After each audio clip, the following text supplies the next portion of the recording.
नमस्ते सदावत्सले मातृभूमि। हम लोग डिस्कशन करने जा रहे हैं पाकिस्तान के प्रधानमंत्री नवाज शरीफ के छोटे भाई और इस समय करंट प्रधानमंत्री शहबाज शरीफ इस समय सऊदी अरेबिया के दौरे पर हैं।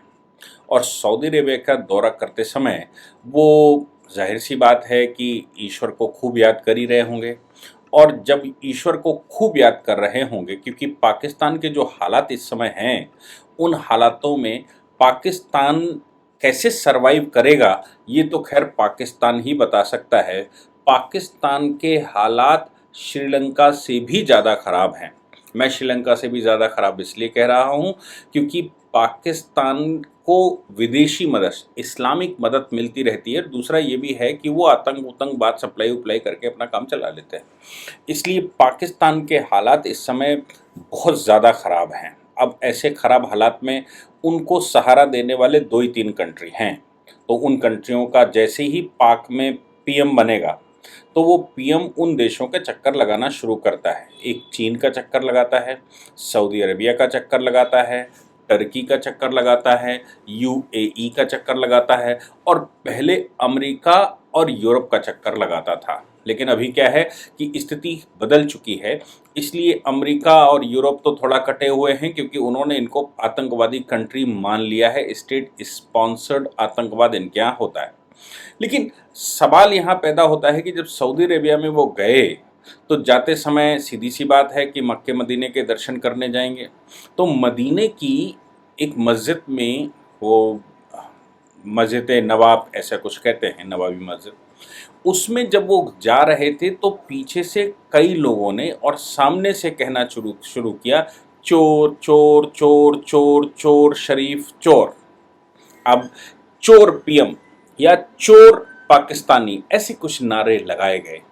अब उन नारों में आप सोच कर देखें कि पाकिस्तान का प्रधानमंत्री अगर किसी धार्मिक स्थल पर जाता है और वहाँ उसको चोर चोर कह के पुकारा जाए तो पूरे देश के लिए कितनी शर्म की बात होगी। हालांकि उस पर बहस छिड़ गई और उन बहसों में बात ये छिड़ गई क्योंकि शहबाज शरीफ वहाँ गए तो पीछे से सीधी सी बात है कि इमरान खान की पार्टी को स्टेटमेंट देना ही था। उन्होंने कहा देख लिया कि क्या हाल है, पाकिस्तान के प्रधानमंत्री का क्या हुआ। और उधर नवाज शरीफ की मतलब पाकिस्तान मुस्लिम लीग ने ये कहना शुरू किया कि ये सारे हालात देख लीजिए कि एक ऐसा प्रधानमंत्री दिया और उस प्रधानमंत्री ने विश्व भर में पाकिस्तानियों की कितनी बुरी दशा कर दी। और वो प्रधानमंत्री, वो जाहिर सी बात है वो चर्चा कर रहे थे इमरान खान की कि इमरान खान ने क्या हालात संसार में बना दिए हैं। उन हालातों की वजह से अब पाकिस्तान की इमेज ऐसी हो गई। हालांकि बोला शहबाज शरीफ को गया लेकिन उन्होंने घुमा दिया वो इनकी तरफ। अब बात यहाँ पर आती है कि आखिर ये चल क्या रहा है, क्या हुआ इस परिवार के बीच में, ये परिवार कौन है, ये परिवार कैसे आया, इनके बीच का मसला क्या है। और इधर भारत में कश्मीर के मामले में शहबाज शरीफ ने आते ही पहला स्टेटमेंट दिया। हालांकि ये तो एक प्रक्रिया है पाकिस्तान की कि जो भी वहाँ सत्ता पर बैठता है उसने सबसे पहले अपने आप को डिफेंड करने के लिए कश्मीर का अलग मतलब शुरू करना था। उसने कश्मीर के अलावा कोई दूसरा शब्द इस्तेमाल नहीं करना था, उसने सबसे पहले कश्मीर ही कहना था। लेकिन शहबाज शरीफ, मियाँ शहरा शरीफ, क्योंकि ये जो परिवार है वो मियाँ परिवार कहा जाता है, मियाँ शहबाज शरीफ का ये कहना स्वाभाविक था। हालांकि भारत के प्रधानमंत्री ने समुचित जवाब दिया और कहा कि हमारे रुख में कोई परिवर्तन नहीं हुआ। भारत के विदेश मंत्रालय के प्रवक्ता ने एक खुला स्टेटमेंट कल दे डाला, जो शहबाज शरीफ की चिट्ठी उठी उन्होंने हिंदुस्तान के लिए लिखी थी और कुछ कहा था। लेकिन आखिर शहबाज शरीफ क्यों इतने ज़्यादा इंटेंगल्ड हैं, मैं आपको बताता हूँ। शहबाज शरीफ के दादा, शहबाज शरीफ यानी कि नवाज शरीफ के दादा, नवाज शरीफ के दादा एक कश्मीरी मुस्लिम हैं। फिर से मैं कहता हूँ, नवाज शरीफ के दादा एक कश्मीरी मुस्लिम हैं और कश्मीर से जो नवाज शरीफ के पिताजी का जन्म है वो जन्म तो अमृतसर में हुआ और अमृतसर में ही एक गांव में वो पले बड़े हुए और उन्होंने पढ़ाई लिखाई शुरू की। वो पंजाबी, मैं तो कंफ्यूज पहले से था कि वो पंजाबी मुसलमान नहीं है, वो भट्ट परिवार है, यानी कि भट्ट जो कश्मीर में कहा जाता है, कश्मीरी भट्ट परिवार। और ऐसा भी कहा जाता है, कुछ लोगों का कहना कि ये जो भट्ट हैं और ये भट्ट हैं, ये कन्वर्टेड भट्ट हैं, भट्ट अपने आप को लिखते हैं, ये भट्ट परिवार है। और कश्मीर में बहुत पुअर फैमिली इनके दादा और उनके पूर्वजों की थी। ये यहाँ पैदा हुए, इनके नवाज शरीफ के पिता, और यहाँ अमृतसर में थोड़ा बहुत जो एजुकेशन उन्होंने प्राइमरीली वो ली, उसके बाद वो हायर एजुकेशन के लिए लाहौर चले आए। लाहौर में उन्होंने हायर एजुकेशन ली धीरे से, फिर बाद में वो लाहौर में ही शिफ्ट हो गए।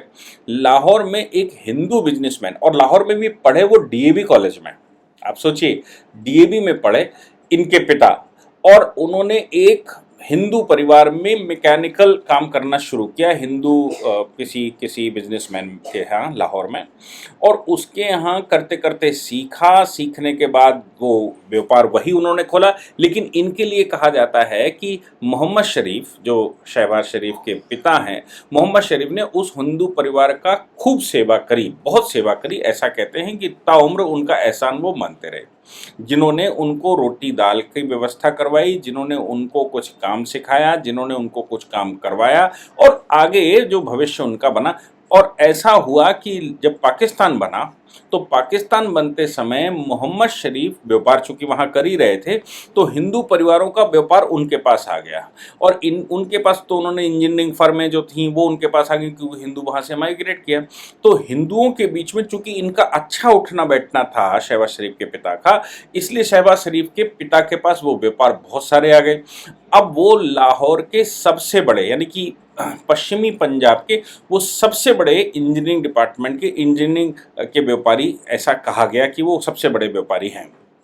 अब इन सब से परिस्थितियों में शहबाज शरीफ या नवाज शरीफ जो बिजनेस सक्सेशन में पाया वो करते रहे।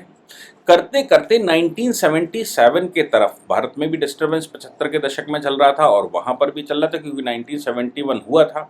1971 का मतलब है कि बांग्लादेश अलग हुआ था और अब नया देश बन गया था, पाकिस्तान के 2 टुकड़े हो गए थे, नए संविधान 1972-73 में शुरू हो गया था।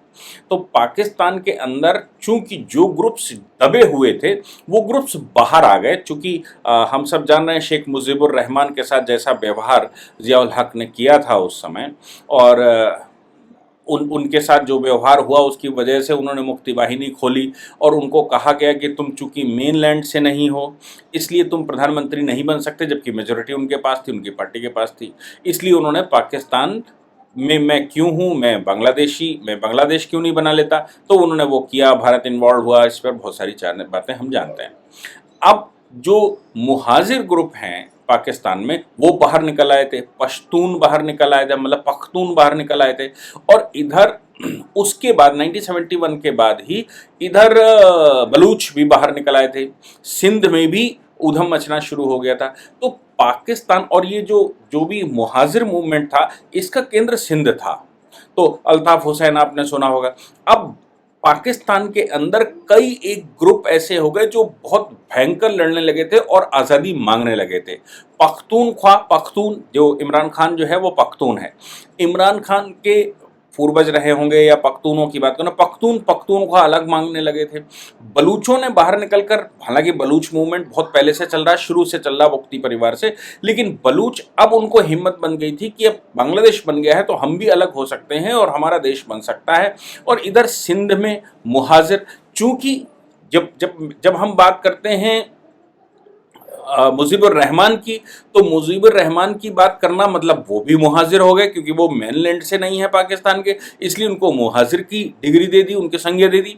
अब मुहाजिर की संज्ञा देने के बाद उनको नहीं बनाया गया, तो इधर मुहाजिरों ने मूवमेंट छेड़ दिया। और सिंधी जो हिंदू परिवार थे, हिंदू परिवार इनका साथ देने लगे। हिंदू परिवार साथ देना है इसलिए स्वाभाविक है क्योंकि हिंदुओं के साथ अत्याचार शुरू हो गया। दूसरी एक और बात पाकिस्तान में थी कि पाकिस्तान का पूरी इकोनॉमी या तो लाहौर से चलती है या फिर सिंध से चलती है। लाहौर धीरे धीरे इस्लामिक कन्फ्लिक्ट का केंद्र बन गया, और परिणाम इनका कन्फ्लिक्ट का केंद्र कैसे बन गया, जैसे नवाज शरीफ के सबसे छोटे भाई अब्बास शरीफ, वो पॉलिटिशियन भी रहे, 1993 में वो पार्लियामेंट में चुनकर आए थे, लेकिन उनका जो मेन काम था वो था देवबंदी तबलीगी जमात। वो तबलीगी जमात मिशन चलाते थे। इसके अतिरिक्त इनके नवाज शरीफ का एक बेटा हुसैन शरीफ भी एक दूसरे ग्रुप को लेकर आया था वो, और उसके माध्यम से इसी तरह मतलब, और परिवार पूरा बरेलवी है। शरीफ परिवार बरेलवी मुस्लिम को फॉलो करता है, जबकि अब्बास शरीफ बाहर निकलकर उन्होंने देवबंदी तबलीग को फॉलो किया और तबलीगी मिशन चलाया। और बेटा जो है वो एक नया ग्रुप सऊदी अरबिया का लेकर चल दिया, और ऐसे करके तो लाहौर कुल मिलाकर बड़ा केंद्र था, इसलिए लाहौर इस्लामिक कन्फ्लिक्ट का नया केंद्र बना। और इस इस्लामिक कन्फ्लिक्ट का केंद्र बनने की वजह से वहाँ धीरे धीरे बिजनेस जाता रहा। और सिंध जो है वो उभरता रहा, चूंकि वहाँ हिंदू कम्युनिटी थी बड़ी संख्या में। हिंदू कम्युनिटी का अपना एक स्वभाव है, वो ज़्यादा चक्करों में नहीं पड़ता, वो अपने काम से काम रखता है, इसलिए सिंध उभर कर सामने आ गया। और सिंध में क्या है कि जो जो ये ग्रुप काम कर रहे थे, मुहाजिर ग्रुप काम कर रहे थे, उनके विरुद्ध अभी भुट्टो परिवार सिंध से ही था, सिंध में ही मतलब शिफ्ट हुआ था, तो भुट्टो परिवार उभर कर सामने था ही था। भुट्टो को काउंटर करने के लिए उस समय जियाउल हक ने लाहौर के इस बिजनेसमैन को चुना, यानी कि जो नवाज शरीफ हैं, नवाज शरीफ को चुना और इनको पॉलिटिक्स में डाल दिया। 77 में इनको बड़ी पॉलिटिक्स का केंद्र बनाया। अब जियाउल हक को एक पिट्ठू चाहिए था जो भुट्टो परिवार को काउंटर कर सके और ऊपर से मुहाजिरों को काउंटर कर सके, और चाहिए लाहौर से था। इसलिए ये कश्मीरी परिवार जो कश्मीर से निकल कर गया था, पंजाबी अपने आप को कहने लगा था, लाहौर में शिफ्ट हो गया था, जमात को फॉलो करने लगा था, बरेलवी उसका स्वभाव था, ऐसे परिवार को जो कट्टर मुस्लिम हो उसको लाकर उन्होंने खड़ा कर दिया। और अब पाकिस्तान की पॉलिटिक्स नए सिरे से नए उस पर चल पड़ी। और ये जो पाकिस्तान की पॉलिटिक्स चली, तो शरीफ को अब वहाँ का प्रधानमंत्री बना दिया, दूसरे शरीफ को मुख्यमंत्री बना दिया, तीसरे शरीफ को मेंबर ऑफ पार्लियामेंट बना दिया। मोहम्मद शरीफ के 3 ही बेटे थे, नवाज शरीफ, शहबाज शरीफ और अब्बास शरीफ। दुर्भाग्य से अरबाज शरीफ 2013 में उनकी मृत्यु हो गई। उनको कैंसर था, उनके पिता को भी कैंसर था, वो कार्डियक डिसीज थी या क्या था पता नहीं। 2020 में नवाज शरीफ की मां का देहावसान हुआ, और अभी उससे पहले 2000 के लगभग उनके पिता मोहम्मद शरीफ का देहावसान हुआ था। ऐसी परिस्थिति में ये सब जो पूरा सिस्टम चला, इसमें इस परिवार को अब अपॉर्चुनिटी मिल गई, और वो अपॉर्चुनिटी ये मिली कि वो अब बैठ गए प्राइम मिनिस्टर के रूप में, यानी कि सेना की ही देन की वजह से ये सत्ता में आकर बैठे थे। वही काम जब ये परिवार उभर कर सामने आ गया, तो यही परिवार को परवेज मुशर्रफ ने बाहर निकाल दिया, इसलिए मोहम्मद शरीफ की मृत्यु भी बाहर ही हुई। और ये परिवार जो बाहर निकल कर आया, इसके बाद शहबाज शरीफ यहीं पर रह गए, यहीं की पॉलिटिक्स करते रहे। अब नई सेना आ गई, तो सेना ने अब नए सिरे से इमरान खान को नया मोहरा बनाया, इमरान खान को मोहरा बनाकर सत्ता पर बैठा दिया। अब इमरान खान का काउंटर करने के लिए फिर से वही आदमी, वही परिवार उनको मिला। अब शहबाज शरीफ को उन्होंने उठाकर बिठा दिया सत्ता में। ऐसे शहबाज शरीफ सेना, यानी कि शरीफ परिवार सेना के माध्यम से कश्मीरी परिवार है, भट्ट परिवार है, जो एक हिंदू परिवार की कृपा से वहाँ बिजनेसमैन बना। पार्टीशन का हिंदुओं के जो ग्रुप थे उनका उसको लाभ मिला, या उसका वो उत्तराधिकारी बन गए, या वो उनको व्यापार ओन कर लिया, और बाकी तो इधर उधर हम जान ही रहे हैं क्या हुआ। ऐसे करके बढ़कर आया। तो पाकिस्तान की जो पूरी पॉलिटिक्स है, या शहबाज शरीफ का जो इंटेंगलमेंट है, चूंकि उनके बाबा प्योर कश्मीरी भट्ट परिवार है और उनके पिता भी कश्मीर से ही निकल कर आए हैं, कश्मीरी मुस्लिम अपने आप को कहते हैं, मैं कहता हूं भट्ट परिवार है तो हिंदुओं से कन्वर्टेड ही होगा। अब ये परिवार इस समय उनको कश्मीर के साथ, चूंकि उनके पिता कश्मीर से आए थे, इसलिए कश्मीर के साथ उनका लगाव होना स्वाभाविक है। अब उनको लगता होगा कि पूर्वजों की जो जमीन है, पूर्वज जहां पर हमारे पैदा हुए, वो जमीन पाकिस्तान में मिल जाए तो अपनी बल्ले बल्ले हो जाएगी, वो पंजाबी परिवार नहीं है इधर। इसीलिए शहबाज शरीफ अच्छा, शरीफ परिवार की एक और खास बात ये रही है कि, और पाकिस्तान की भी रही, कि जो भी प्राइम मिनिस्टर हटा है वो अपनी बेइज्जती करवा कर हटा है। पाकिस्तान का एक भी प्रधानमंत्री अभी तक ऐसा नहीं हुआ जिसका सम्मान हुआ। यहां तक कि भुट्टो के नाना को तो फांसी पर लटका दिया गया था। तो पाकिस्तान में आज तक सत्ता जिसके जिसके हाथ में रही, या तो सेना के हाथ में रही, और अगर ये दोनों में से पीपीपी को काउंटर करने के लिए मुस्लिम लीग आई, तो ये दोनों ही पार्टियां सत्ता कैसे पाई, और जब ये गए तो किसी को देश का निष्कासन हुआ, तो किसी का कुछ हुआ, किसी का कुछ हुआ। कुल मिलाकर बेइज्जती वहां फुल टॉस होती है। अगर आप सत्ता में हैं तो अपनी बेइज्जती फुल टॉस करवाइए, तो बेइज्जती होनी स्वाभाविक थी। ये पहला प्राइम मिनिस्टर है जो बैठे बैठे, शहबाज शरीफ जब बैठे तो बैठे बैठे सऊदी अरेबिया में, मदीना में इनकी खुली बेइज्जती हुई। और गए किस लिए होंगे सऊदी अरेबिया? सऊदी अरेबिया गए तो अपने परिवार के लिए होंगे, और 40 लोगों का डेलीगेशन लेकर गए, गए तो होंगे उसके लिए।